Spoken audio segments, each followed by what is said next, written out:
Paul Foster-Bill. Tēnā koe e te kai whakahaere, tēnā koutou katoa e ngā mema.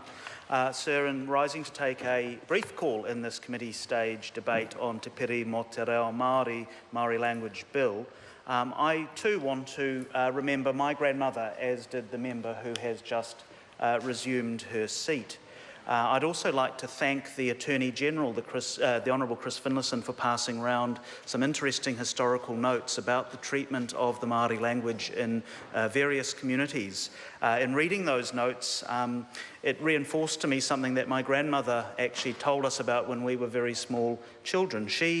My grandmother, Lena Foster, is Te Aupuri from the very far north, and she went to a school in the Hokianga that was I guess one of those schools that was founded under the Native Schools Act 1867, which some members have already referred to.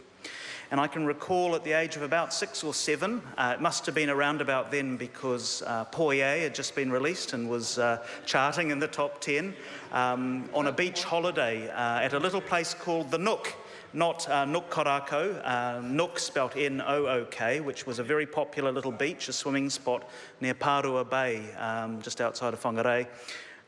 On that holiday, we were there in the caravan with Grandma and Granddad, and I remember her telling us that as a small girl, at that school in the Hokianga, she was one of those people who had been struck for speaking the language of her ancestors, with a old-fashioned 1-metre wooden ruler on the knuckles.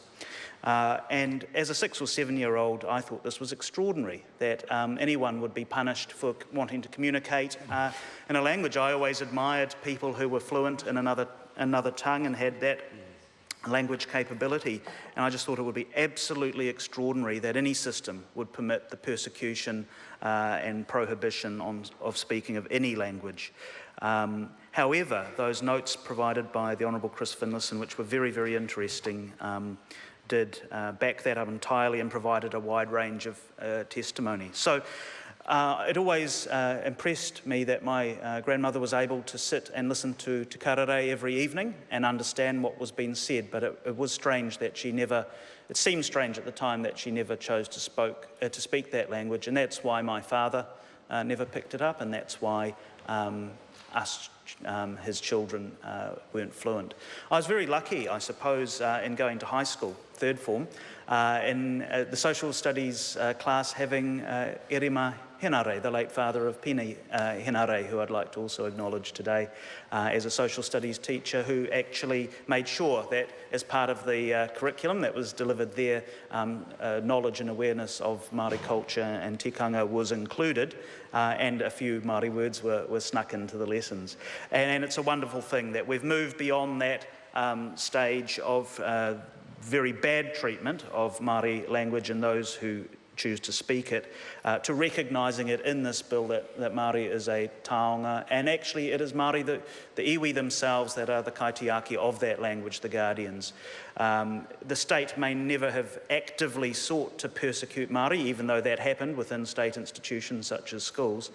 And similarly, it can never be left up entirely to the state to be the defender and protector of a language. It must be the people to whom that language belongs who are the true champions and defenders of the language. So I think that is dealt with very appropriately in the bill, and I'd really like to congratulate and acknowledge the Minister, the Honourable Te Reo Flavel, who I think is my 4th or 5th cousin, for his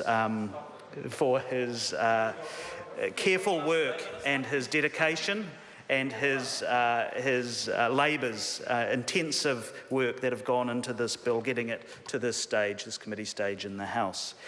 So, Sir, this bill repeals the Māori Language Act 1987. It's got a number of provisions which have been discussed already in the committee stage, and I look forward to taking perhaps a further call after there's been some more debate. Peter Para.